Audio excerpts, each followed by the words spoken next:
Well, first thing that I'm saying, as a matter of fact, is that Canadians individually are the wealthiest people in the world, because Canada is the second largest country in the world with 10 million square kilometers. Our population is relatively light in that context, so each of us have immense wealth. And we're sitting here, Nipissing University, on the Precambrian Shield, which is one of the largest ore-bearing geological formations in the world. But not only do we have physical wealth, resources wealth, but we've got a system of governance which is second to none in the world. And I've done 12 international democratization missions because we're invited as a result of the excellence of our system.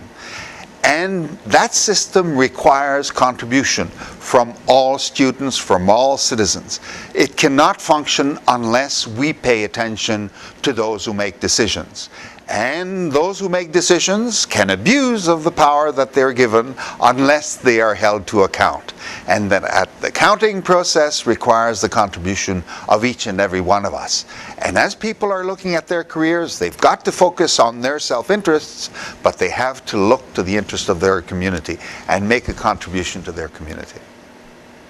Well, first of all, university life. The university is the institution par excellence in terms of an anchor for the community, because it is oriented towards intellectual activity.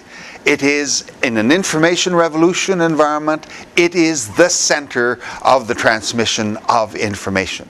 And so you have to take advantage of that environment in all of its facets in order to get the information that is required from your fellow students, from your professors, from the institution and your institution's history and its connection with other institutions of learning throughout the country and internationally. So it's really to identify what you want to get from the community and what you want to contribute to the university as well. Well, I was touched. It's the greatest thing that's happened to me in some time, I must say, that people would have remembered a contribution that I made more than 20 years ago and wanted to provide me with some recognition for that contribution. Because for 12 years I was an MP for the writing of Nipissing, which is the name of the institution. And for 8 of those 12 years, I was a minister in the Trudeau government. I held 4 portfolios. And this honorary doctorate is, in effect, an attempt, I think, by those people who are well-meaning to say to today's environment, to today's community, there was at one time this fellow named Jacques Blais who was here and who was the MP. And, you know, the waterfront here is mine. I mean, that was an inspiration that came from an experience that I lived in another community prior to coming here, and I worked at setting up that waterfront over the better part of my stay as an MP here, and it was in my final year that it came to fruition. I mean, that waterfront on Lake Nipissing.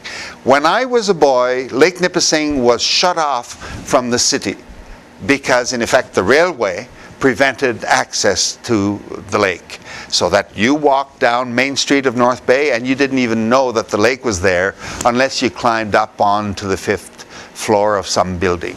When I left as MP, that lake was open to the whole community and people walked along it as they did today. Nipissing University became a focus of the community, and as it grew in importance and as it grew in attractiveness, the people who came to North Bay in order to participate in the university's activities contributed to the community.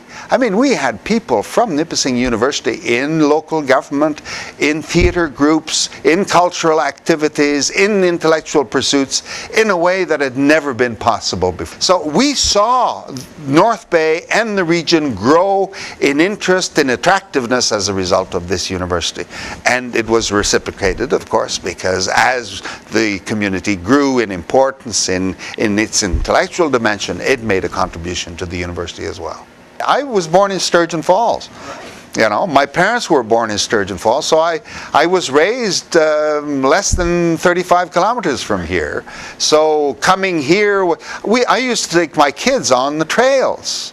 You know, we would come here and go on to the Descheny Creek trails, and we'd spend a lot of time in this area. And I knew a lot of the professors and a lot of the people who came here and made contributions.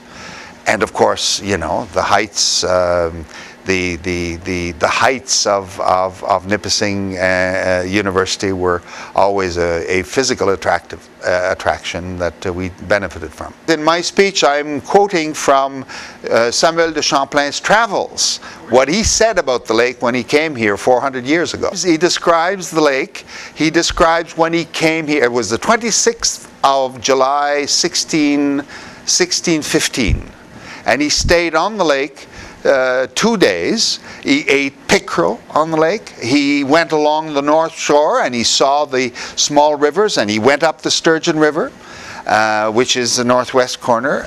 There were 700 to 800 Indians who lived in and around the lake, who lived from hunting and fishing. They were gatherers. They weren't farmers at the time. And he speaks very highly of the place. So I've got little tidbit that I'm putting on the Nipissing University record as the speaker today.